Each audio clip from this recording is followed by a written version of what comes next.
Iran మరోసారి nuclear హెచ్చరిక చేసింది, అణు హెచ్చరిక చేసింది.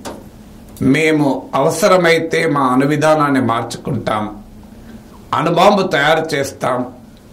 ఇరాన్ అస్తిత్వానికి గనక ఇజ్రాయెల్ నుంచి ప్రమాదం ఏర్పడితే మా అణు విధానాన్ని రీవిజిట్ చేస్తాం, పునరాలోచిస్తామంటూ ఇరాన్ అత్యున్నత మత నాయకుడైన అయతల్లా ఖమేనీ అడ్వైజర్గా ఉన్న వ్యక్తి ప్రకటించారు.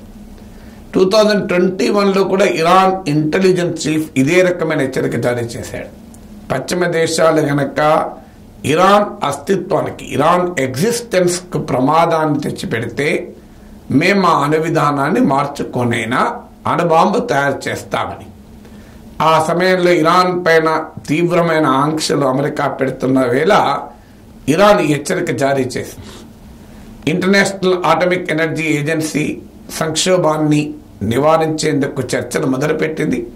కానీ చర్చలు మిశ్రమ ఫలితాలు, మిక్స్డ్ రిజల్ట్స్ మాత్రమే ఇస్తున్నాయి. ఇరాన్ ఎందుకు ఈ హెచ్చరిక జారీ చేసింది అంటే, ఇజ్రాయిల్ సిరియా రాజధాని డెమాస్కస్ పైన దాడి చేసింది. ఆ దాడి ఏంటంటే ఇరాన్ కాన్సులేట్ పైన దాడి చేసింది. దీంట్లో ఇరాన్కు చెందిన సీనియర్ జనరల్స్తో పాటు 7 జనరల్స్ మరణించారు. సిరియా రాజధాని డెమాస్కస్లోని ఇరాన్ రాయబార కార్యాలయంపై జరిగిన ఈ దాడికి ఇజ్రాయెల్ బాధ్యత అని ఇరాన్ వాదించింది. తమకు సంబంధం లేదని ఇజ్రాయెల్ చెప్పినా ఇరాన్ మాత్రం ఖచ్చితంగా ఇది ఇజ్రాయెల్ పనే, ఎందుకంటే ఇంత సాహసం ఈ ప్రాంతంలో ఇరాన్ పైన ఎవరు చేసేవాళ్ళు లేరు అన్నది ఇరాన్ వాదన.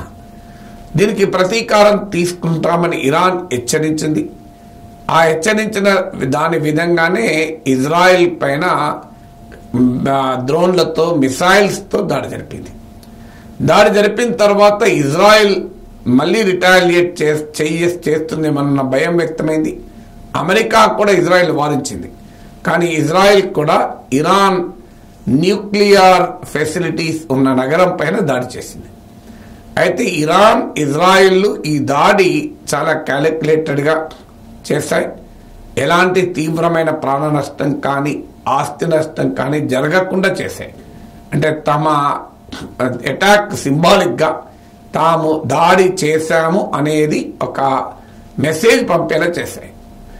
ఇజ్రాయెల్ కూడా తనపై ఇరాన్ జరిపిన దాడిని తిప్పికొట్టామని, 99% మిసైల్స్ను, డ్రోన్లను ఇంటర్సెప్ట్ చేశాము అని చెప్పి ఇజ్రాయెల్ ప్రకటించింది. ఇరాన్ న్యూక్లియర్ ఫెసిలిటీస్ ఉన్న సిటీపై ఇరాన్ దాడి చేసినా ఏ న్యూక్లియర్ ఫెసిలిటీకి ప్రమాదం రాలేదు. అంటే చాలా నియంత్రితంగా, కంట్రోల్డ్గా ఇరాన్, ఇజ్రాయెల్ దాడులు చేశాయి. కానీ పరిస్థితి గనక చేయి జారితే ఏ క్షణమైనా రావచ్చు. ప్రమాదం ఏంటంటే Israel nuclear power, undeclared nuclear power America సాయంతో ఇరాన్ దగ్గర కూడా అణుబాంబు ఫెసిలిటీ, అణుబాంబు తయారు చేయగలిగే కెపాసిటీ ఉందని ప్రపంచం నమ్ముతోంది. అందుకే అమెరికా ఇరాన్తో ఒప్పందం చేసుకుంది. ట్రంప్ ఆ ఒప్పందాన్ని పక్కకు పెట్టాడు. అమెరికా, ఇరాన్ల మధ్య న్యూక్లియర్ టాక్స్ నడుస్తూనే ఉన్నాయి. సో రెండు కూడా ఇజ్రాయెల్ కానీ, ఇరాన్ కానీ వెస్ట్ ఏషియాలో డీఫాక్టో న్యూక్లియర్ పవర్స్, అంటే అనధికారికంగానే అవి అణుబాంబులు తయారు చేసే పరిజ్ఞానం ఉన్న దేశాలు. ఈ దేశాల మధ్య ఉద్రిక్తతలు తీవ్ర స్థాయికి పెరిగితే ఒక ప్రమాదం ఉంటుంది. న్యూక్లియర్ బ్లాక్ మెయిల్కు దారి తీయవచ్చు, యాక్సిడెంటల్ న్యూక్లియర్ స్ట్రైక్ దారి తీయచ్చు, అనుమానాలతో కూడా అణుదాడికి పూనుకునే ప్రమాదం ఉంటుంది. ఎందుకంటే న్యూక్లియర్ డెటరెన్స్ కోసం, అంటే నా అణు నిరోధక సామర్థ్యం అంటారు. ఇరాన్ వాదించేందుకు మేము ఇప్పటి వరకు అణు నిరోధక సామర్థ్యాన్ని కలిగి ఉన్నాం, కానీ మా న్యూక్లియర్ ఫెసిలిటీస్ పైన ఇజ్రాయెల్ దాడి చేసే ప్రమాదం ఉంటే, మా దేశ ఎగ్జిస్టెన్స్కి ప్రమాదం కనుక మేము తిరిగి దాడి చేస్తామని. ఇప్పుడు ఇరాన్ కానీ, ఇజ్రాయెల్ కానీ పరస్పరం అనుమానాలతో ఉంటే ఏ క్షణమైన ఈ అనుమానం ప్రమాదకరమైన దాడికి ట్రిగ్గర్గా మారవచ్చు. అంటే మాపై దాడి చేస్తారేమో అన్న అనుమానంతో ఇంకో దేశం దాడి చేసింది అనుకో, ఇది తీవ్రమైన వినాశకర పరిస్థితులకు దారితీస్తుంది. దీనికి ప్రధాన సమస్య ఎక్కడ వస్తుంది అంటే, ఇజ్రాయెల్ను వారించడానికి శక్తి ఉన్న ఏకైక దేశం అమెరికా. గతంలో అమెరికా అధ్యక్షులు ఇజ్రాయెల్కు మద్దతు ఇస్తూనే ఒక పాయింట్ దగ్గర ఇజ్రాయెల్ని ఆపగలిగారు, శాంతి ఒప్పందానికి ఇజ్రాయెల్ని ఒప్పించగలిగారు.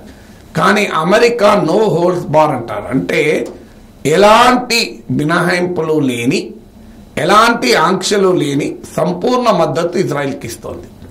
ఈ అన్కండిషనల్ అన్ఫెటర్డ్ సపోర్ట్ వల్ల ఏమవుతుంది అంటే ఇజ్రాయెల్ గాజాపై యుద్ధాన్ని కొనసాగిస్తోంది. ఇప్పటికి 34,000 మంది చనిపోయారు. ఇంకా ఎంతమంది చనిపోతారో తెలియదు. ఇది రీజనల్ వార్గా కూడా ప్రాంతీయ యుద్ధంగా మారే ప్రమాదం ఉంది.